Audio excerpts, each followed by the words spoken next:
Kryeministri Edi Rama bashkë me familjarë të 4 protestuesve të vrarë në bulevardin dëshmore të Kombit 21 janar të vitit 2011 kanë bërë ecjen e përvitshme duke vendosur lule në vendin ku ata humbën jetën. Ato vendosen karafila në vendet ku vran Ziveri, Faiku, Ekurani dhe Aleksi 15 vite më parë. Në korrik të vitit 2024, prokuria e posaçme rinisi zyrtarisht hetimet për 21 janarin, pasi gjykata e Strasburgut urdhëroi strukturën e posaçme të hetonte kallëzimin e bërë nga Raimonda Nika, bashkëshortja e Alex Nikës, ndaj Sali Berishës, ish kryeministrit Lulzim Bashës, ish ministri i Brendshëm dhe Ndreja Prendit, ish kreu i Gardës së Republikës. Gjykata e Strasburgut e ka cilësuar vrasjen e 4 protestuesve si krim shtetëror që duhej zbardhur. Xhaxhai Alex Nikës, Mark Nika, nga bulevardi dëshmore të Kombit, ku mbajten dhe homazhe në nder të 4 të vrarëve, kërkon edhe sot drejtësi për nipin e tij që humbi jetën 15 vite më parë në protestën e thirrur nga opozita asaj kohe.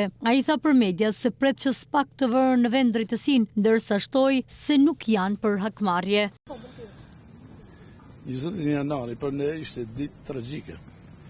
Koha për politikanët, pushtetarët dhe diplomatët e huaj mbaroi.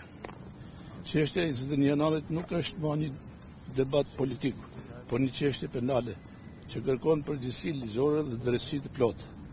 Sot shpresa jone vetme është vendosja e drejtësisë të ndëshkimit të autorëve të vrasjes së 21 janarit nga Spaku. Vërteta duhet dalë në dritë dhe përgjegjësit të përballen me ligjin pa asnjë lloj mbrojtje apo ndikimi politik. Shpresa fundit për të bërë drejtësi e ndëshkuar vrasjet është në duart e hetuesve dhe prokurisë speciale që kanë dosjen në dorë.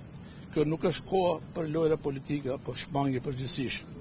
Është koha për sqarim të plotë para opinionit publik dhe për veprime konkrete nga institucionet kompetente. Unë kam marrë këto, si që ti di, çdo vit për shpirtin e Aleksit, nipit tim, ashtu si dhe familjarët tjerë.